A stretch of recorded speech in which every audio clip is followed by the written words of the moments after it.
and welcome back.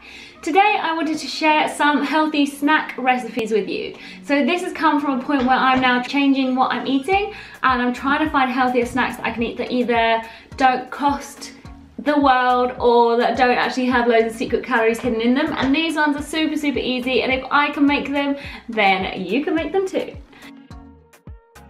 So let's start with what I call yogurt bites. So for these ones you can chop and change as much of the ingredients as you want to, and obviously you can make it healthier or not as healthy if you're feeling like you want to go down the naughty snack route too. So I've made 4 variations for you just to give you an idea. Now my favourite ones have oats as the base because it makes it more like a crunchy biscuit, and then the ones that have oats inside them are more kind of like an ice cream. Okay, so let's begin. So for this one you want to grab 1 teaspoon of oats and mix in half to 1 teaspoon of agave nectar until the oats are nicely covered.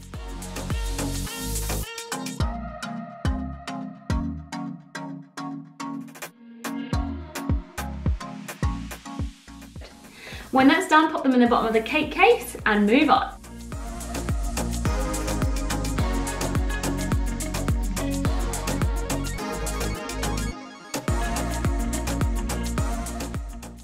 You're going to grab your Greek yogurt and pop 1 teaspoon or a little bit more on top.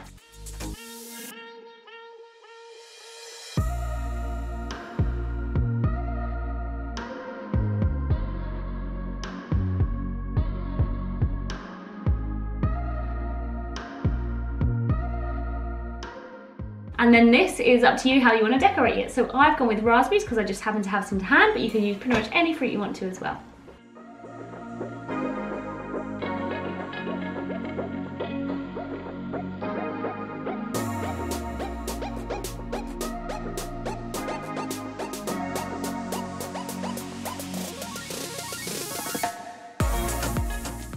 For this one, you're going to mix the oats and the yogurt together and pop that into your cake case.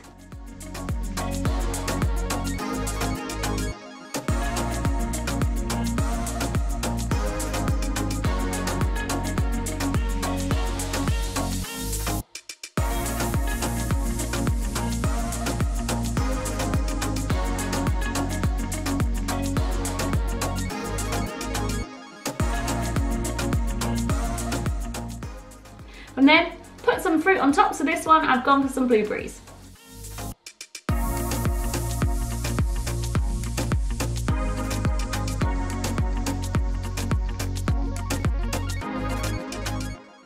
For the next one we've mixed everything together. So we're using oats and yogurt and fruit and smushing it all together into one big roly-poly lump. And you're going to take all of this and you're going to pop it into your cake case.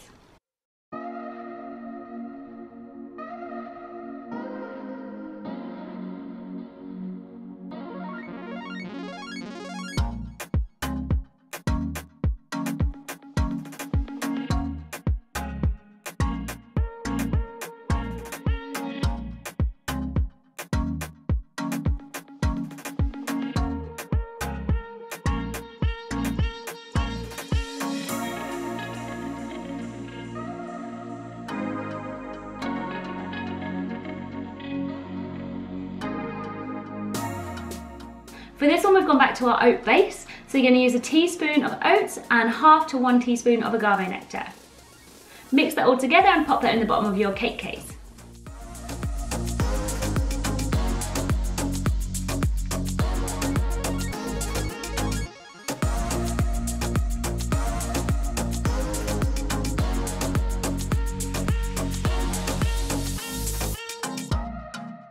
I've then added a protein powder to Greek yogurt, and now this tastes amazing. I've got a chocolate flavoured one and it tastes like a cake mix when you put it all together, so that is motivation to make these.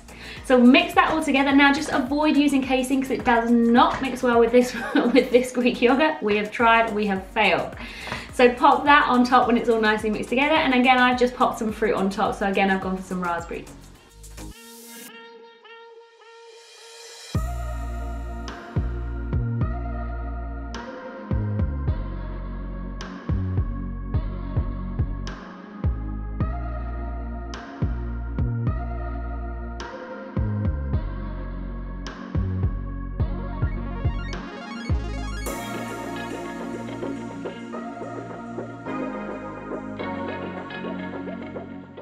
Once you've made these, you're going to pop them into the freezer. Now we didn't have much space in our freezer, so I've had to squish them in. And then you want to leave them in there. Now you can leave them overnight to get them nice and solid. I actually left mine in for about 15 to 20 minutes and then it was ready to go.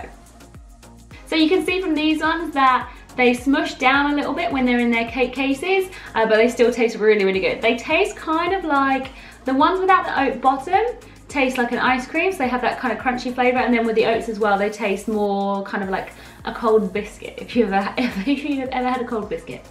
Now since making these, I have bought some silicone cake cases because firstly they're reusable, which is always a good thing, but also they're going to hold their shape better. So if you have these, I'd suggest using these rather than the paper ones. I just had paper ones that I wanted to finish using up.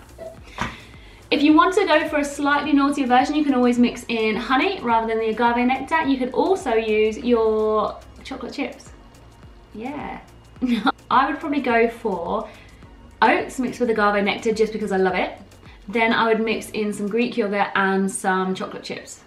I might even mix in some protein powder as well, because that's chocolate tea.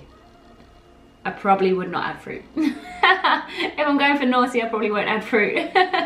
I hope you really like these ones. They taste really good, so let me know what you think and let me know if you've made any different variations of them as well. Moving on, our next one is kale crisps. So I was looking this one up and I was going to try and buy some kale crisps, but then I realised they had so many other random ingredients in there that I just thought I'd try and make my own. So for this one, you want to start by melting your coconut oil. I've gone for 1 teaspoon. I've just popped it in the microwave to melt it very quickly. And then you're going to grab yourself a bowl and pop some kale in. Now with this one, I'd try and avoid having the stalks in there. You just want as much leaves as you can. And then start slowly putting the coconut oil on top. I don't put the whole of it in to start with, just because you don't always need all of it. From there, I attempted to use a tossing method, which did not work. So in the end, I just got my fingers in the bowl and just mixed it all together until the leaves were coated with the oil as much as I could.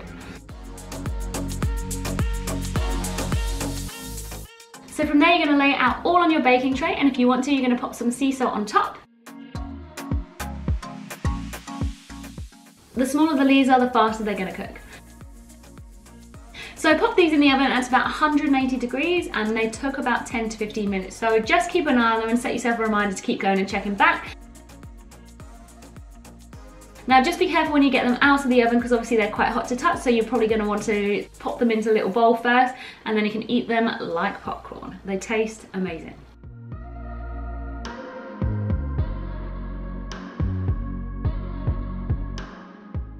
So this last one we've got for you is a double baked sweet potato, and I took the recipe from a different website which I'll link below. So for this one you want to prick your sweet potatoes and then pop them in the oven. So I went for 180 degrees and they took about half an hour, but keep an eye on them because depending on how small they are, they might take longer or they might need more time. When you think they're ready, just put a fork in and see how they feel, and you're going to grab them out the oven. From here, be really, really careful, so you need to leave them for about 10 to 15 minutes to cool down. While they're cooling down, you want to melt about half a teaspoon of coconut oil into a pan. From there, about 1/4 of an onion nicely chopped up into the pan, and then 1 to 1.5 teaspoons of sage. You can also pop some garlic in there as well, but I just didn't have any to hand. From there, you're going to cook them up until the onions are nice and soft, and then take them off the heat.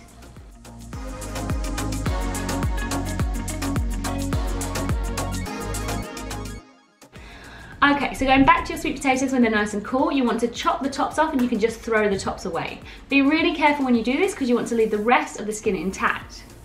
You're going to spoon out the middle of the sweet potato, making sure you get as much of it out as you can.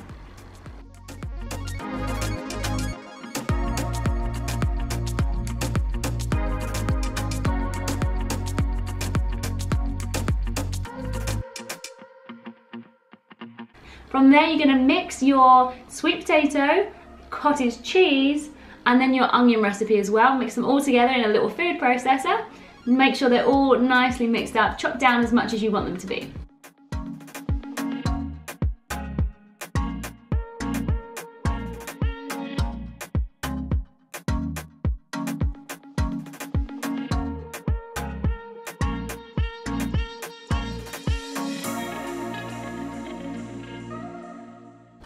From there, you're going to spoon everything back into your sweet potatoes and you're going to pop them back into the oven.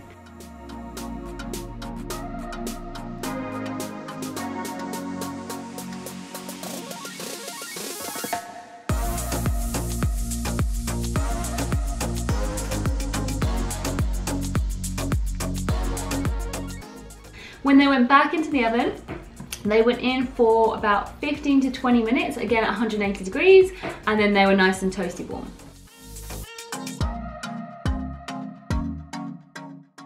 Now I tried to put some walnuts on top, which do taste very nice, but I actually prefer them without walnuts. So you can experiment and try different toppings and see what you like. So you can have these just as a snack, or you can have them with something else, or as part of a main meal, see how you feel. I went with courgette spaghetti and they tasted real good. So if you want to know any of the specifics, just check out the descriptions below. I've popped everything there for you. And if you have any recipes that you want me to try, please send it to me as well, because I would love to try more healthy snacks. Thank you so much for watching, and I hope you enjoy. Bye!